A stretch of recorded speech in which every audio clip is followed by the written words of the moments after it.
ഭാഗം 128 സങ്കീർത്തനമാണ്.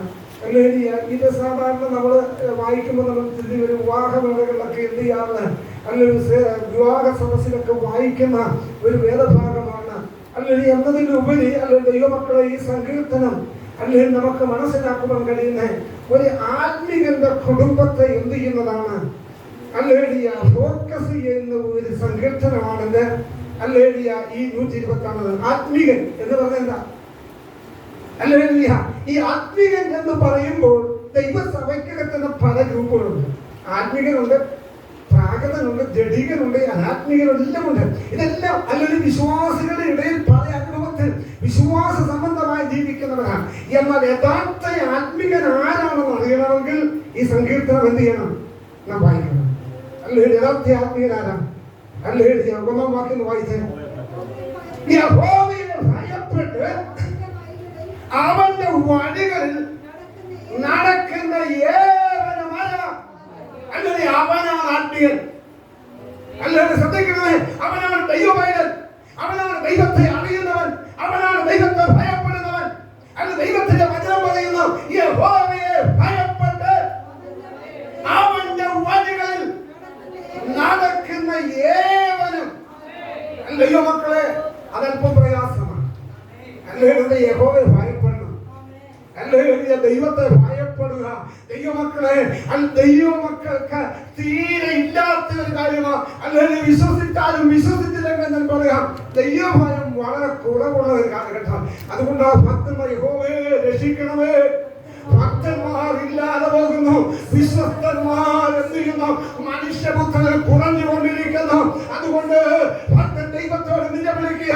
അത് ഈ വല്ലാത്ത കാലഘട്ടത്തിൽ, ഈ വല്ലാത്ത പ്രതിസന്ധി നിറഞ്ഞ ഈ കാലഘട്ടത്തിൽ യഹോവയെ എന്നെ ഒന്ന് സഹായിക്കണമേ. എന്തിനു വേണ്ടി? അല്ല, ഭക്തന്മാർ കുറഞ്ഞുകൊണ്ടിരിക്കുന്ന, വിശ്വസ്തന്മാർ കുറഞ്ഞുകൊണ്ടിരിക്കുന്ന ഈ സമൂഹത്തിൽ ദൈവ ഭയത്തോടെ ദൈവത്തെ സഹായിക്കണമേ എന്നാണ് ദൈവത്തിൽ പ്രാർത്ഥിക്കുന്നത്. ദൈവമക്കളെ, നമ്മുടെ പ്രാർത്ഥന ഏതാകട്ടെ? എന്താ നമ്മുടെ ഓരോരുത്തരും പ്രാർത്ഥന ഏതാകട്ടെ? കർത്താവ്, ഭക്തന്മാർ കുറഞ്ഞുകൊണ്ടിരിക്കുന്ന ഈ കാലഘട്ടത്തിൽ, വിശ്വസ്തന്മാർ നഷ്ടപ്പെട്ടുകൊണ്ടിരിക്കുന്ന ഈ കാലഘട്ടത്തിൽ അങ്ങനെ വിളിച്ചത്, അങ്ങനെ തിരഞ്ഞെടുത്തത്, അങ്ങനെ തിന്മ ഈ ലോകത്ത്, ഈ ദുഷ്ടതയേറിയ ലോകത്ത് അങ്ങനെ വിളിച്ചത്, അങ്ങനെ തിരഞ്ഞെടുത്തത്, പാപത്തിൽ അങ്ങനെ മുൻപാകെ വിശ്വസ്തതയോടെ പാരമാർത്ഥതയോടെ ജീവിപ്പാനാണ് ദൈവമേ നീ എന്നെ വിളിച്ചത്. എത്ര പേർ വിശ്വസിക്കുന്നു? അതിനാണ് ദൈവം എന്നെ വിളിച്ചതെന്ന് വിശ്വസിക്കുന്നവരുടെ ദൈവത്തിന് സ്തോത്രം കരേണ്ടതാണ്. നമ്മെ ഓരോ വചനം പറയുന്നത്, സഹോദരന്മാരെ, നിങ്ങളുടെ വിളിയും തിരഞ്ഞെടുപ്പും എന്ത് ചെയ്യണം? ഉറപ്പാക്കണം. ഇതിനു വേണ്ടി ദൈവം വിളിച്ചത്. ദൈവത്തിന്റെ മുമ്പാകെ എന്ത് ചെയ്യണം? വിശ്വസ്തത. ഞാൻ പലപ്പോഴും പറയുന്നത്, അബ്രഹാമിനെ ദൈവം വിളിച്ചു. അബ്രഹാമിനോട് ദൈവം കൂടെ വാഗ്ദത്തം കൊടുത്തു, ഒരുപാട് വാഗ്ദത്തം. ഇന്നും ആ വാഗ്ദത്തങ്ങൾ ആ തലമുറയിൽ നിറവേറിക്കൊണ്ടിരിക്കുക. പക്ഷേ വിളിച്ചതിന് ശേഷം അബ്രഹാമിന് ദൈവം കൂടെ കൂടെ വിളിച്ചുറപ്പിക്കുന്നുണ്ട്. അബ്രഹാമേ, നീ എന്റെ മുൻപാകെ നടന്ന് നിഷ്കളങ്കനായിരിക്കാം. ശ്രദ്ധിക്കണം, ആ പദമാണ് ശ്രദ്ധിക്കേണ്ടത്. എന്താ? നീ ദൈവത്തിന് മറ്റാരുടെയും മുൻപാകെയല്ല, ഒരു സഭയുടെ മുൻപാകെയല്ല, ഏതെങ്കിലും ഒരു വ്യക്തിയുടെ മുൻപാകെ, അല്ലെങ്കിൽ ലോകത്തിലെ ശ്രേഷ്ഠന്മാരുടെ മുൻപിലല്ല.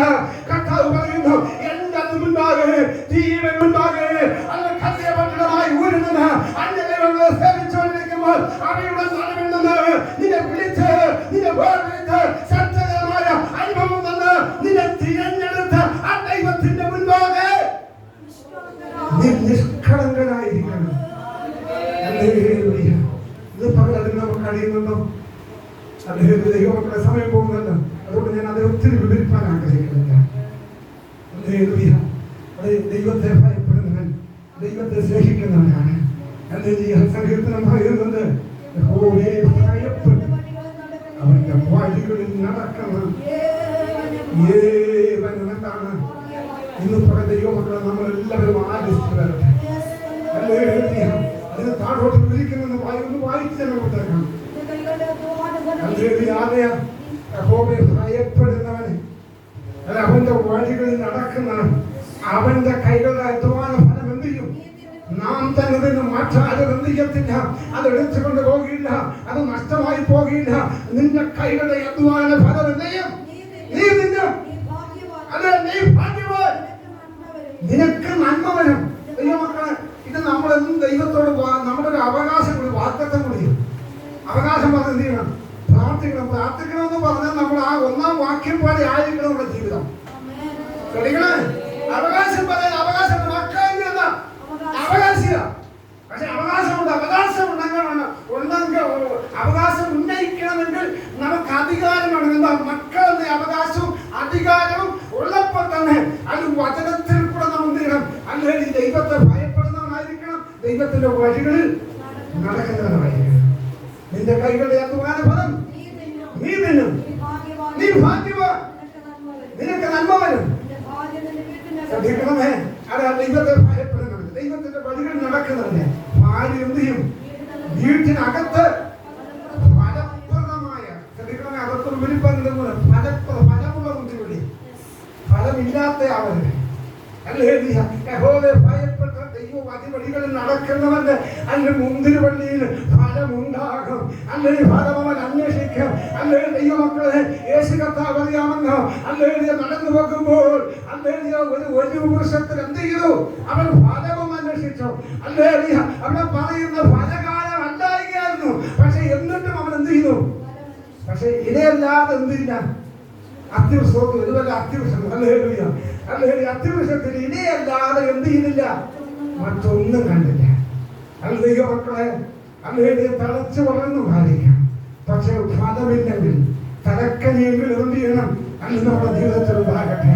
അല്ലെങ്കിൽ ദൈവമക്കളെ, അല്ലെങ്കിൽ എവിടെ ഇതാ വായിക്കുന്നു, നിന്റെ അല്ലെങ്കിൽ ഫലപ്രദമായ, അല്ലെങ്കിൽ യോസഫിനെ കുറിച്ച് പറയുന്നുണ്ട്. യോസഫ് എന്താണ്? ഫലപ്രദമായ ഒരു മുന്തിരിവള്ളിയാണ്. ഫലപ്രദമായ മുന്തിരിവള്ളി എങ്ങനെ വില്ലാളികൾ അവന് നോക്കണം അല്ലേ? അങ്ങനെയാണ് വായിക്കുന്നത്. യോസഫ് ഫലപ്രദമായ ഒരു മുന്തിരിവള്ളി അവൻ എന്ത് ചെയ്തു? യോസഫ് ഫലപ്രദമായ ഒരു വൃക്ഷം, നീരുറവിനരികെ എന്ത് ചെയ്യുന്നു? ഫലപ്രദമായ ഒരു വൃക്ഷം, അതിന്റെ കൊമ്പുകൾ എന്ത് ചെയ്യുന്നു? മതിന്മേൽ പടരുന്നു. അവനെ വിഷമിപ്പിക്കുന്നു. അവൻ എഴുതു, അവനോട് പൊരുതു, അവന്റെ ദൈവമക്കളെ അല്ലെങ്കിൽ എഴുതോട്ടെ, വിഷമിപ്പിച്ചോട്ടെ. പക്ഷേ ഫലമുണ്ടെങ്കിലേ ഏറെ. അല്ലെങ്കിൽ ഞാൻ പണ്ട് വർഷങ്ങൾക്ക് മുമ്പ് കേട്ടിരുന്നു, തൊപ്പയൊക്കെ എന്റെ പിതാവ് പ്രസംഗിക്കും. ഈ കുമ്പനാട്, അല്ലെങ്കിൽ ഉദാഹരണം പറയുക, കുമ്പനാട് ഒരു മാവുണ്ട് ആ ഗ്രൗണ്ടിന് മുമ്പിൽ. പോയിട്ടുള്ളവർക്ക് എല്ലാം അറിയാം. ഇതിൽ ഒത്തിരി ചരിത്രമുള്ള ആ മാവ്. അല്ലെങ്കിൽ ഒരിക്കലും പല ദൈവദാസന്മാരും പ്രസംഗിക്കുന്നുണ്ട്. അല്ലെങ്കിൽ ഇതിൽ ആദ്യകാലങ്ങൾ 1950 വർഷം മുമ്പ് അല്ലെങ്കിൽ വളരെ പെട്ടെന്നുള്ള കാലം ഈ മാങ്ങ കായ്ക്കുന്ന സമയം റോഡിൽ പോകുന്നവരെല്ലാം എന്ത് ചെയ്യും? അല്ലെങ്കിൽ അങ്ങനെ ഗ്രൗണ്ടിനകത്ത് ധാരാളം കല്ലും വന്നിട്ടുണ്ട്. എന്തുകൊണ്ടാണ് എറിഞ്ഞത്? ഫലമുള്ളത് കൊണ്ട് അല്ലേ? അല്ലെങ്കിൽ ദൈവമക്കളെ, ഫലമുണ്ടെങ്കിൽ എന്ത് ചെയ്യും? ഒരുപക്ഷെ വിഷമിപ്പിച്ചിരിക്കണം. യോസഫ് ഫലപ്രദമായ ഒരു മുന്തിരിവള്ളിയായിരുന്നു, അത് വിഷമായിരുന്നു. അതുകൊണ്ടാണ് വലിയ ആൾക്കാരെ വിഷമിപ്പിച്ചത്. അതുകൊണ്ട് ദൈവമക്കളെ, അങ്ങനെ വിഷമിപ്പിച്ചാലും അങ്ങനെ ഇന്ന് പകൽ വിളിച്ചവൻ വിശ്വസ്തനാണ്. നാം നശിച്ചു പോകുവാൻ, നാം തകർന്നു പോകുവാൻ എന്റെ കർത്താവ് സമ്മതിക്കില്ല, എന്നതിലേക്ക് വിടുന്നില്ല. ദൈവമക്കളെ, ഫലപ്രദമായ നിന്റെ മക്കൾ നിന്റെ മേശയ്ക്ക് ചുറ്റും എന്ത് ചെയ്യും? ഒന്നാം വാക്യത്തെ ബേസ് വേണം ഇതെല്ലാം ചിന്തിക്കേണ്ടത്. എന്നാലേ അതിന്റെ അർത്ഥതലത്തിൽ എന്ത് ചെയ്യണം എത്തത്തുള്ളൂ. നിന്റെ മക്കൾ മേശയ്ക്ക് ചുറ്റും എന്ത് ചെയ്യും? ഇസ്രായേലിന്റെ ദേശീയ വൃക്ഷമാണ്. അല്ലെങ്കിൽ ദൈവമക്കളെ, അങ്ങനെയെങ്കിൽ ദേശത്ത് ദൈവം നമ്മെ അത്ഭുതകരമായി ദേശത്ത് ഉന്നതികളെ നമ്മെ നമ്മുടെ തലമുറകളിൽ നടത്തുവാൻ നമ്മുടെ കർത്താവ് ശക്തനെന്ന് ഇന്ന് നമ്മൾ മനസ്സിലാക്കുവാൻ കഴിയില്ല. അല്ലെങ്കിൽ അത് വലിയ ദൈവം പോലെയും യഹോവ ഭക്തനായ പുരുഷൻ ഇങ്ങനെ എന്ത് ചെയ്യും? എല്ലാവരും പറയണം, അല്ലെങ്കിൽ യഹോവ ഭക്തനായ ഞാൻ ഇങ്ങനെ അനുഗ്രഹിക്കണം. ഞാൻ യഹോവ ഭക്തനായ ഞാൻ ഇങ്ങനെ അനുഗ്രഹിക്കപ്പെടും. മുകളിൽ പറഞ്ഞിരിക്കുന്ന ഭാഗം എന്നോടുള്ള ദൈവത്തിന്റെ വാഗ്ദത്തമാണ്. അത് ഞാൻ ഇങ്ങനെ അനുഗ്രഹിക്കപ്പെടും. ഞാൻ ദൈവത്താൽ അനുഗ്രഹിക്കപ്പെടും. അല്ലെങ്കിൽ അവന്റെ വാഗ്ദത്തങ്ങൾ എത്രയുണ്ടെങ്കിലും അത് ഇല്ല ഇല്ല എന്നുമാണെങ്കിൽ ഇന്ന് പകൽ ദൈവമക്കളെ അല്ലെങ്കിൽ അവന്റെ വാഗ്ദത്തം അല്ലെങ്കിൽ അവന്റെ വാഗ്ദത്തം മക്കൾക്കും മക്കളുടെ മക്കൾക്കുമുള്ളതാണ്. ഇന്ന് പകൽ ആ വാഗ്ദത്തം അല്ലെങ്കിൽ നാം പ്രാപിപ്പാണ്ടതായിട്ടുണ്ട്. യഹോവ ഭക്തനായ പുരുഷൻ ഇങ്ങനെ അനുഗ്രഹിക്കപ്പെടും. യഹോവ സിയോനിൽ നിന്ന് നിന്നെ അനുഗ്രഹിക്കും. നിന്റെ ആയുഷ്കാലമൊക്കെയും യെരൂശലേമിന്റെ നന്മയെ കാണും. ആയുഷ്കാലമൊക്കെയും ശ്രദ്ധിക്കണമേ. അല്ലെങ്കിൽ എത്ര ആയുഷമെന്ന് നമ്മളാരും അറിയുന്നില്ല, പക്ഷെ കർത്താവിനറിയാം. അല്ലെങ്കിൽ നമ്മുടെ ജീവിതത്തിന്റെ ആരംഭവും അവസാനം നന്നാറിയില്ല. അല്ലെങ്കിൽ ദൈവമക്കളെ അല്ലെങ്കിൽ നാം പല വഴികളിലൂടെ നാം സഞ്ചരിച്ചപ്പോഴാകുന്നത് അല്ലെങ്കിൽ ഒരു 30 വർഷം മുമ്പോ 25 വർഷം മുമ്പോ ഒന്ന് ചിന്തിച്ച് നാം ഇങ്ങനെയുള്ള പാതയിലൂടെ വല്ലപ്പോഴും ഒന്ന് ചിന്തിച്ചാണോ? ജോസ് ബ്രദർ ചിന്തിച്ചാണോ? ഒരിക്കൽ പോലും ഇവിടെ വന്ന് ദൈവത്തെ ആരാധിക്കുമെന്ന് ചിന്തിച്ചാണോ? ഒന്ന് ചിന്തിച്ചു നോക്കിയേ. അല്ല ദൈവമക്കളെ, ദൈവം നടത്തിയ വഴികൾ എത്ര അത്ഭുതകരമാണ്. ഇന്ന് പകരം ഇവിടെ ഇന്ന് ദൈവത്തെ അഭിപ്രായപ്പെടുത്തുവാൻ ദൈവം അവസരവും നേടിക്കുന്ന ദൈവമക്കളെ, അത് ദൈവത്തിന്റെ വഴിയാണ്, ദൈവത്തിന്റെ പദ്ധതിയാണെന്ന് ഇത് പകരം മനസ്സിലാക്കുവാനായിരിക്കണം. എന്റെ വചനം പറയുന്നത് നിന്റെ ആയുഷ്കാലം ഒക്കെയും നീ യെരൂശലേമിന്റെ നന്മയെ കാണുമെന്ന ദൈവത്തിന്റെ വചനമെങ്കിൽ ദൈവമക്കളെ ഇത് പകരം വിശ്വാസത്താൽ ആ നന്മ പ്രാപിപ്പാൻ നമുക്ക് ദൈവസമർപ്പിച്ചെടുക്കാം. വചനത്തിന് മുമ്പാകെ നമ്മെ സമർപ്പിക്കാം. ഈ വചനങ്ങളാൽ ദൈവമായ കർത്താവ് നമ്മെ എല്ലാവരും സഹായിക്കും, അനുഗ്രഹിക്കുകയും ചെയ്യട്ടെ. പ്രാർത്ഥനയോടെ നമുക്ക് ദൈവസന്നിധാനത്തിലായിരിക്കാം. ഒത്തിരി സമയമില്ല, ഒരു 10 മിനിറ്റ് സാക്ഷ്യത്തിന് വേണ്ടി